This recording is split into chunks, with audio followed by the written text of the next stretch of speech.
bukan tempat kuliah saja. Karena masa kecil saya di kampus ini, rumah saya hanya 500 meter di utara kampus. SD saya di Sekip, namanya SD Percobaan 2. Nah ini juga contohnya di Jogja sama Jakarta, bedanya itu. Jakarta sama Jogja sama-sama punya sekolah laboratori, tapi yang di sana namanya lab school. Kalau Jogja SD Percobaan. Waduh lah ya, sekolahnya cuma mas SD Percobaan, oh gitu, alat coba-coba ya, gitu. Itulah bedanya nuansa Jakarta. Jadi akhirnya sampai selesai dan meneruskan keluar. Tapi saya bersyukur sekali malam ini bisa kembali, dan tema yang diberikan kepada saya ini asalnya adalah tentang kota. Mungkin karena saya sedang mengurus ibu kota, walaupun sebentar lagi tidak lagi jadi ibu kota. Mau nggak? Bisa? Warga Jogja nggak ada pengaruhnya lah. Jadi saya masih ngurus kota dan dianggap bicara tentang kota. Nah, dalam kesempatan ini saya ingin berbagi pada teman-teman apa yang kita kerjakan di Jakarta yang mungkin bisa menjadi pelajaran bagi kita semua. Jakarta ini kota yang merupakan melting pot, berkumpulnya semua dari mana-mana. Jogja juga sebetulnya mirip, cuman bedanya Jogja itu turnovernya tinggi. Apa turnover itu? Keluar masuknya tinggi. Keluar masuknya tinggi. Mahasiswa datang ke sini, berapa tahun selesai sekarang? Itu ya jangan ditanya gitu. Ini kan madep kalau ditanya berapa tahun saya. Yang sudah 4+ itu rada deg-degan sekarang. Kalau zaman saya dulu 5+. Kalau udah 5 tahun, 6 tahun, nah, selebihnya sudah agak malu menyebut angkatan. Nah, turnovernya tinggi. Masuk 4 tahun, 5 tahun, keluar, masuk keluar. Jadi tempat seperti Jogja, walaupun sangat representatif secara asal usul, tetapi mayoritas numpang lewat.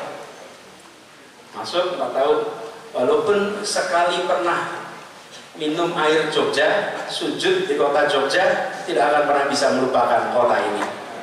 Akan pernah. Jogja itu romantis sekali bagi yang punya kenangan. Mohon maaf kalau nggak punya kenangan, yang jangan saya bagi yang punya kenangan, Jogja itu romantis sekali. Kota yang setiap sudutnya meninggalkan kenangan yang khas. Nah, kalau kita lihat kota seperti Jakarta, salah satu tantangan terbesar adalah pergerakan penduduknya. Jakarta itu secara resmi penduduknya 10 juta, maaf 11 juta sekarang. Tapi kendaraan bermotornya roda 2 13 juta. Tapi motornya 13, sebetulnya begini, 13 juta itu tidak semuanya di Jakarta. Sebagian motornya ada di Jogja sini. Mahasiswa kalau datang ke Jogja tidak balik nama. Betul nggak? Plat nomornya masih menggunakan plat nomor itu yang dikeluhkan sama Pemkot Jogja sama Pemprov Jogja. Karena yang rusak jalannya di Jogja, bayar pajaknya di kampung halaman. Betul. Makanya saudara-saudara, teman-teman semuanya, Mbok Yorodo ini sedikit simpati sedikit sama Jogja. Tinggal di Jogja, bayarlah pajak kendaraan bermotornya di Jogja. Kalau Bapak Ibu, teman-teman semua datang ke Jakarta, coba cari, masih ketemu nggak Metro Mini yang pro yang wajahnya udur itu? Sudah nggak ada. Nggak ada Metro Mini udur, Kopaja udur, tidak ada. Kemana mereka semua? Mereka hilang. Kenapa hilang? Karena pemilik-pemiliknya bisa mendapatkan kredit untuk membeli yang baru karena mereka punya kontrak dengan pemerintah untuk dilayani secara bertahun-tahun, dan sehingga mereka ganti tanpa sakit hati. Tidak ada Metro Mini Kopaja yang digusur dan tidak ada drama. nggak ada drama. Semua selesai tanpa drama. Ya jadi sama-sama. Nah, warga bayar 5.000, kami bayar per kilometer. Selisihnya namanya subsidi. Subsidi itu diberikan. Nah kalau dulu karena tidak pakai subsidi, ya angkot Metro Mini uangnya nggak cukup, hanya dari bayaran para penumpang nggak cukup. Efeknya remnya blong, kopling-nya rusak, jalannya ngebut, penumpangnya meningkat ketakwaannya. Iya, lah doa sepanjang jalan ya. Jadi itu mengerikan bagi mereka. Saya tadi buka puasa di Jalan Kaliurang pinggir jalan, habis itu sholat di Masjid Al-Ittihad Karangturi. 200 meter, muat baik itu kira-kira jalan kaki. Ternyata harus jalan kaki di aspal. Kenapa? Karena belum ada trotoar.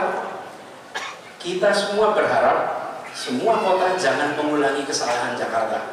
Jakarta selama berdekade-dekade, jadi bukan bertahun-tahun ya, kalau bertahun-tahun itu nyalahkan seseorang, okay? Berdekade-dekade, okay? Hari ini sensitif soalnya. Ya, kalau saya bilang beberapa tahun, tahunnya berapa ya mas ya? Gitu ya. Repot gitu. Dan itu nanti potongannya repot lagi mas videonya. Ini direkam video, dipotong gitu loh. Ampun dari potong itu. Jadi teman-teman, apa pesannya di sini? Bangun infrastruktur dengan gagasan. Bukan hanya infrastruktur untuk infrastruktur, tapi infrastruktur untuk tujuan sosial. Ada gagasan sosiologi di situ, di balik infrastruktur keras. Karena kalau hanya infrastruktur saja, dan ini kita terapkan di Jakarta. Nomor 1 gagasan, nomor 2 narasi, nomor 3 karya. Karya itu yang ketiga. Nomor 1-nya adalah gagasan, lalu narasi, lalu karya. Kalau hanya karya saja, tanpa narasi, tanpa gagasan, kita nggak bisa menjelaskan mengapa ini dibangun. Jakarta itu kotanya tersegregasi.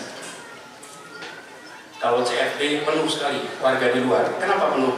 Sebetulnya bukan soal olahraganya, soal dapat ruang besar. Karena rumahnya sempit, kampungnya sempit, padat, pengap.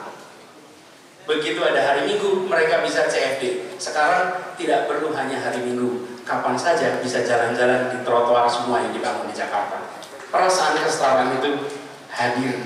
Ini yang kita ingin dorong terus, dan ini membangun perasaan persatuan. Persatuan itu harus dibangun, walaupun di sosmed sulit bersatu. Iya. Tapi saya menemukan di sosmed bualannya nggak kira-kira. Pas ketemu relax-relax saja. Bahkan Rodo Sungkan gitu. Jakarta itu simpulnya Indonesia. Bila di Jakarta terjadi rasa tenang dan teduh, maka di berbagai tempat di Indonesia juga tenang dan teduh. Bila di Jakarta tegang, maka seluruh Indonesia akan merasakan tegang. Kenapa? Karena WA grupnya sama. Iya, lah orang di Jakarta itu kalau ada apa-apa dia kirim ke kampung halamannya lewat WA grup. Masalah di Jakarta nular ke daerah. Dan kemudian apa yang terjadi? Ikut panas di daerah. Itulah sebabnya kenapa menjaga ketenangan, menjaga kebersamaan itu penting sekali. Nah itu yang kita lakukan. Alhamdulillah 4 tahun ini, 5 tahun, saya sudah masuk 5 tahun, 5 bulan lagi pensiun. Nggak ada perpanjangan kali mas.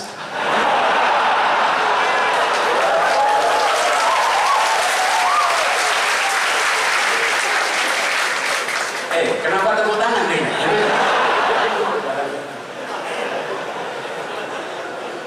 Ya.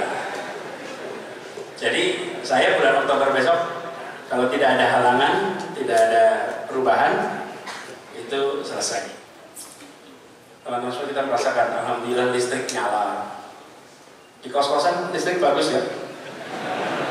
Bagus lah. Listrik nyala. Ada AC di kos-kosan? Itu mahasiswa yang protak. Yang punya kos-kosan nggak punya, ada AC. Lampu nyala, komputer nyala, listrik nyala di semua.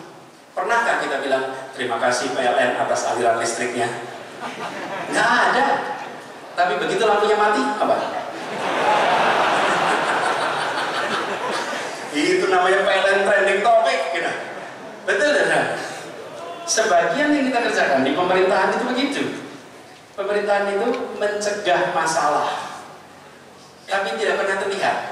Dan kalau mencegah terjadinya masalah, nah ini tidak sebanding. Kalau sebagai sebuah persamaan itu tidak setara. Karena itu saya berharap buat teman-teman semua di sini, gunakan kesempatan pembelajaran yang ada untuk menjadi bekal ya hari ini ya besok. Karena mahasiswa itu dua peran kekinian, peran masa depan. Peran kekinian Anda bagian dari masyarakat. Mahasiswa tidak boleh berhenti kritis. Mahasiswa harus kritis. Karena kalau mahasiswa tidak kritis, maka dia sedang mematikan peran kekiniannya sambil menyiapkan masa depan. Karena kemudaannya punya masa depan. Dan mengkritik itu boleh saja. Itu hak kita, hak Anda, dan itu harus dimanfaatkan. Untuk apa? Menajamkan kepekaan atas persoalan di masyarakat. Insya Allah nantinya ini akan menjadi bekal. Dan saya ingin sampaikan terima kasih pada Masjid Kampus Jamaah Salahuddin. Saya lihat daftar ceramahnya itu sampai menjadi viral, tulisannya ikut ceramah di kampus UGM, di Masjid Kampus setiap hari bisa jadi doktor. Berat sekali ya, materinya dari hari ke hari dengan pembicara yang macam-macam semuanya. Ini kesempatan yang tidak bisa Anda ulang. Kita berharap itu dimanfaatkan dan insya Allah ini menjadi bekal. Tapi sekalian, saya akan akhiri sampai di sini. Dan saya ingin sampaikan terima kasih.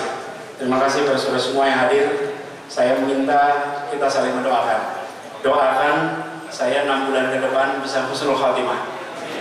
Dan saya doakan Anda semua yang sedang kuliah bisa kuliahnya tuntas. Dientengkan jodohnya. Lebih keras tuh suaranya. Dan insya Allah nantinya bisa tuntas kuliahnya. Yang sedang menyelesaikan skripsi segera tuntas skripsinya. Saya pernah buat kriteria apa skripsi yang baik. Nah itu dia, skripsi yang selesai. Jadi skripsi yang selesai, tuntaskan itu semua. Insya Allah nanti menjadi sarjana Gajah Mada yang memberikan manfaat bagi masyarakat di Indonesia. Terima kasih.